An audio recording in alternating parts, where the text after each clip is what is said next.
ancient path. The telephone game. The truth is perfect and clear from the original source, but gets distorted and abstract as you move further from the source. I remember this concept being taught and played out as a game in an evening Sunday school youth class in Coloma as a teenager. The prophet Jeremiah, or Yirmiyahu, talks about seeking the ancient path and seeking the Father with your whole heart. Thus saith the Lord, stand ye in the ways, and see, and ask for the old paths, where is the good way, and walk therein, and ye shall find rest for your souls. But they said, we will not walk therein. Jeremiah 6:16. And ye shall seek me, and find me, when ye shall search for me with all your heart. Jeremiah 29:13. I remember when I lived in Hartford that I saw a giant Bible upstairs. It caught my attention for some reason back then. I must have been about 4 years old at the time. I had bright blonde hair when I was a young boy till about 12 years old.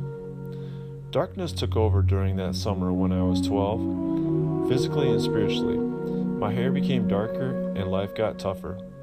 I grew up at home, at school, in church, and in mainstream life in general. I was taught a lot of things, both good and bad. I wrestled a lot within myself with what I was taught. I was told that I am my worst enemy. That bell still rings true today. Today, I wear bruises and scars, which are mostly internal. Thankfully, much is covered and smoothed over by the Father of lights from up above. As a young man, I have blazed a trail of destruction both physically and verbally, of which I am ashamed of. But I am forgiven, and have forgiven myself, and moved on, and learned from the errors of my ways. Regardless, there were people in my life who had loved me, cared for me, counseled me, corrected me, tried me, protected me, and even bailed me out multiple times. Even my pets and strays looked out for me. Even angels in disguise, even the Father himself looked out for me. I shouldn't even be here, but I was chosen. I felt abandoned, yet not forsaken. There's got to be an answer. There's got to be a better way. There's got to be more than what I think and see now. What is just beyond me? While growing up, I was taught a lot of things. I mean, a lot of things. Probably things that most kids shouldn't know, but hey, what should I know? I'm just a kid, right? Anyways, it was just me, my brother, and my mom growing up. Of course, I was surrounded by many others, but even then, I felt like an outsider. My dad passed away when I was 2 years old, and my mom never remarried. I had father figures and examples growing up. Even church leaders were like father figures, but I have a spiritual father figure who is above them all. I was raised in mainstream church, school, and home. People at church would tell me things, but I was still curious. People at school would teach me things, but I was still curious. Even at home and out and about, I was taught things, but I was still curious. I would ask a lot of questions and would even share my answers or suggestions more than not. My curiosity and creativity got the best of me most times, but sometimes it was like a vision of greater things to come. I remember in Sunday school as a child reading out of the Old Testament from time to time, and fragments would stick to me like a magnet.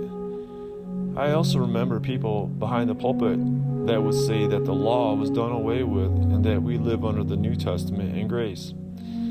Somehow I knew better, and most of what I was taught just didn't seem right. I remember going to school and being taught a lot of things. I was taught some life skills, social skills, finer arts, and much more.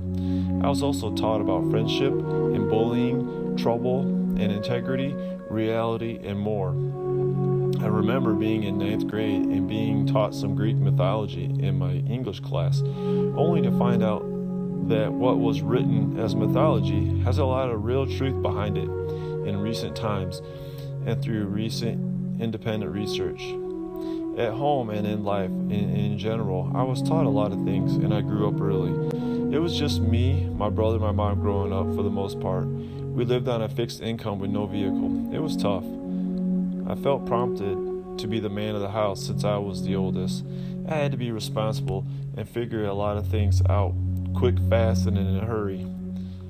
Some things took longer than others, but I have a better handle on them today than I did back then. Along the way, I felt that I had some insight into things. That was confirmed later in life. I was saved and baptized at age 8 to follow the good path and walk in the Savior's footsteps, but I miserably veered off course in my younger years. Somehow, He was there by my side. Even though I got lost and shipwrecked multiple times, He forgave me. I got my whippings. I had some losses and shed some tears along the way. I still live with some battle scars today, but come to accept them as a reminder to never to return to my old ways. A gentleman once told me, if it wasn't for that, I wouldn't have all of this. He told me a story about his business from the struggles he had early on to the success he recently enjoyed. The story resonated with me after hearing his story. Somehow, it reflected in my life as well. Back in 2006 through 2010, I suffered from severe anxiety and depression. I thought for sure the Most High was done with me. Looking back now, I can see how He corrected me and brought me down low for living my life my way for all the years prior, when I should have stayed the course and stayed on His page and followed His ways more closely. He purged me, separated me from many things and many people during that time. During that time, I had done a lot of introspection and evaluation of my life and understanding. I did a lot of praying, questioning, reading. One of the biggest challenges that I took on was to read the whole Bible in 1 year. I was challenged by a pastor between 2015 through 2017. It took me 2 years to read, but I didn't want to rush through it. I wanted to capture its true meaning to my life and to try to put it in the right perspective. It was worth it. I got more out of reading it for myself than someone else spoon-feeding me all those years. My understanding, wisdom, and making connections grew exponentially. The Holy Spirit will guide you into all truth, but you do have to do the work. You have to do the work and study and research and meditate for yourself. In a previous video, I talked about waking up in 2017. From 2017 on, my understanding of creation and spiritual things skyrocketed. Sometimes the Most High breaks us down to build us up again. Sometimes He separates us from others and from our familiar world to show us better things He has in store for us. Who knows better? Who has a much better plan? If you seriously want the truth, it can be found. Pray, seek, ask, knock, dig, and you will find the answers. I learned a lot of good things along with mostly bad things, and mostly things that were contradictory. People meant well and had good intentions, but they didn't want to take what they had learned and taught a step further, as if they were afraid or too content with their present comfortable lifestyle. Are you afraid to break the status quo? Are you afraid to get uncomfortable? Do you seek more than what this life has to offer? There is much more to this life than you realize. So ask yourself, what is possible? What is the Most High's plan for my life? What is beyond me? Seek